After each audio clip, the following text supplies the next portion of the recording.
नमस्कार दोस्तों, मैं दिलीप कुमार। दोस्तों, बिहार सरकार ने आज बिहार अध्यापक नियुक्ति नियमावली 2023 में संशोधन करके बिहार से बाहर के अभ्यर्थियों को भी बीपीएससी शिक्षक बहाली में शामिल होने की अनुमति प्रदान कर दी है। यानी कि अब बिहार से बाहर के लोग भी बीपीएससी शिक्षक बहाली में शामिल हो सकेंगे और बिहार में शिक्षक बन सकेंगे। ये बिहार के लाखों युवाओं के साथ नाइंसाफ़ी है, बिहार के लाखों स्टूडेंट्स के साथ अन्याय है। ये बिहार के लाखों युवाओं के लिए काला संशोधन है। एक अच्छे कानून में आज बिहार सरकार ने काला संशोधन किया है। बिहार से बाहर कई राज्य ऐसे हैं जहां बिहार के अभ्यर्थी फॉर्म नहीं भर सकते हैं, बिहार के स्टूडेंट्स फॉर्म नहीं भर सकते। 16 राज्यों में स्थानीय नीति लागू है, जहां कई राज्यों में या तो बिहार के स्टूडेंट्स फॉर्म नहीं भर सकते, या अगर कुछ राज्यों में फॉर्म भर भी सकते हैं तो अंतिम रूप से उनका सिलेक्शन नहीं हो सकता, क्योंकि इस तरह की चयन प्रक्रिया बनाई गई है कि बिहार के अभ्यर्थियों का सिलेक्शन ही नहीं हो सकता। क्षेत्रीयता को वहां बढ़ावा दिया गया है, इस कारण बिहार के स्टूडेंट्स का सिलेक्शन नहीं हो सकता। और दूसरी तरफ आप बिहार में देखिए, सचिवालय सहायक हो, बीपीएससी हो, दरोगा बहाली हो, सब में बिहार से बाहर के लोग शामिल होते हैं और जॉब भी कर रहे हैं, उनका सिलेक्शन भी होता है। टॉपर भी कई बार बीपीएससी के टॉपर बिहार से बाहर के हुए हैं, सचिवालय सहायक के टॉपर बिहार से बाहर के हुए हैं। लेकिन बिहार के लोग, हम लोग बिहार से बाहर कई राज्यों में फॉर्म भी नहीं भर सकते। जब अध्यापक नियुक्ति नियमावली आई थी, 2023 नियमावली जो आई है, उस समय नियमावली में कहा गया कि बिहार के स्थानीय निवासी, यानी बिहार के अस्थायी रूप से जो मूल निवासी हैं, वही इस बहाली में शामिल हो सकते हैं। लेकिन आज ऐसा क्या हो गया कि नीतीश तेजस्वी सरकार ने अचानक से ये संशोधन कर दिया कि बिहार से बाहर के लोग भी शिक्षक बहाली में शामिल हो सकते हैं। मैं पूछना चाहता हूं नीतीश तेजस्वी सरकार से कि आखिर ऐसी कौन सी राजनीतिक परिस्थिति है, ऐसी कौन सी राजनीतिक मजबूरी है आपकी कि आप बिहार के लाखों युवाओं के साथ अन्याय करने पे तुले हुए हैं, और बिहार के लाखों युवाओं के साथ अन्याय करके आज आपने संशोधन कर दिया। इस काला संशोधन को हम लोग नहीं मानते हैं और नीतीश तेजस्वी सरकार से हम मांग करते हैं कि इस काला संशोधन को आप वापस लीजिए।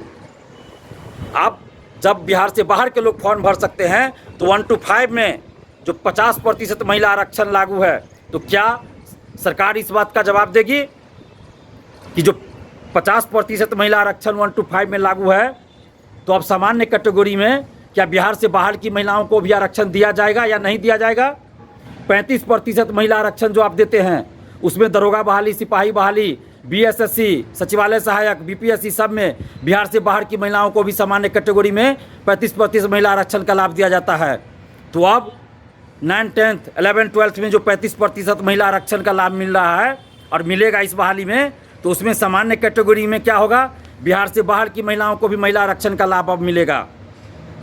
पुरुष तो आएंगे ही, लेकिन 35% महिला आरक्षण का लाभ बिहार से बाहर की महिलाओं को भी दिया जाएगा। और 50% जो महिला आरक्षण 1 to 5 में है, तो क्या इसमें भी सरकार बिहार से बाहर की महिलाओं को आरक्षण देगी, जैसा कि 35% महिला आरक्षण का लाभ बीपीएससी, दरोगा बहाली, सिपाही बहाली, बीएसएससी, सचिवालय सहायक, अन्य बहालियों में दिया जा रहा है? तो इसका क्या मतलब हुआ कि बिहार के अभ्यर्थी और महिला अभ्यर्थी क्या करे? माने बेरोजगार युवाओं को बेरोजगार बनाकर रखना चाहती है क्या सरकार? अपनी राजनीतिक वाहवाही के लिए बाहर तो आप वाहवाही ले लीजिएगा नीतीश कुमार जी, लेकिन बिहार में क्या होगा? बिहार के लाखों करोड़ों युवा आपके इस संशोधन से नाराज है, आक्रोशित हैं। आप इस संशोधन को वापस लीजिए, ये काला संशोधन है। जब हम बाहर फॉर्म नहीं भर सकते, तो फिर आप बाहर के लोगों को भी आरक्षण दे रहे हैं, 35% महिला आरक्षण का लाभ। बिहार का कोई नेता इस पर क्यों नहीं बोल रहा है, चाहे सत्ता पक्ष हो या विपक्ष हो? बोलना चाहिए ना, 35% महिला आरक्षण का लाभ बिहार से बाहर की महिलाओं को क्यों दिया जा रहा है?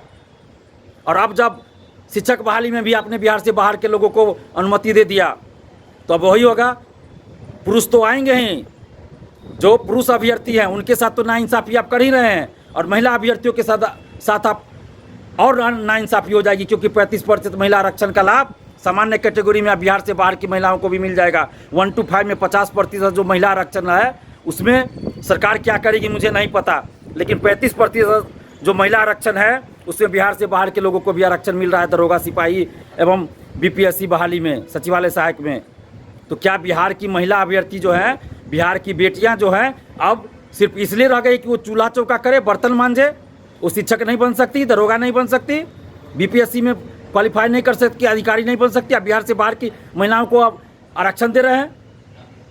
हम सरकार से ये मांग कर रहे हैं कि बिहार के लाखों छात्र छात्राओं के साथ आपने जो अन्याय किया है इसको आप वापस लीजिए, इस काला संशोधन को वापस लीजिए। और जो पहले से था इस नियमावली में कि बिहार के मूल निवासी ही शिक्षक बहाली में शामिल होंगे, तो उसी को फिर से आप लागू कीजिए और आज के संशोधन को आप वापस लीजिए। नहीं तो बिहार के लाखों युवा इस चीज़ को अब स्वीकार नहीं करेंगे। आपको हर हाल में इस संशोधन को वापस लेना होगा, नहीं तो बिहार के युवा सड़क पे उतर जाएंगे। और जितने भी शिक्षक अभ्यर्थी हैं, चाहे वो महिला हो पुरुष, हम आप सभी युवाओं से ये आग्रह कर रहे हैं कि इस नीति का आप विरोध कीजिए। कब तक चुप रहिएगा?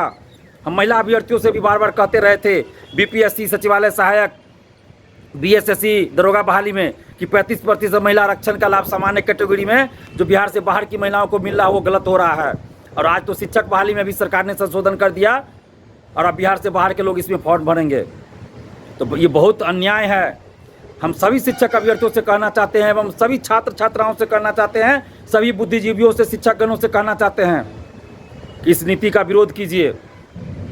और जितने भी शिक्षक अभ्यर्थी हम उनसे बात करेंगे और जल्द ही पटना में अगर संभव होगा, अगर शिक्षक अभ्यर्थी चाहेंगे तो पटना में हम एक मीटिंग बुलाएंगे, एक बैठक करेंगे और उस बैठक में जो तय होगा उसके अनुसार आगे हम लोग काम करेंगे। आंदोलन की ज़रूरत पड़ेगी तो आंदोलन भी सड़क पे करेंगे। हम सरकार से ये मांग कर रहे हैं कि हमें आंदोलन करने के लिए मजबूर ना करे सरकार, और सरकार से हम ये मांग कर रहे हैं कि इस संशोधन को वापस लीजिए और जो इस नियमावली में पहले से था कि बिहार के लोग ही इसमें शामिल हो सकते हैं, उसी को लागू कीजिए।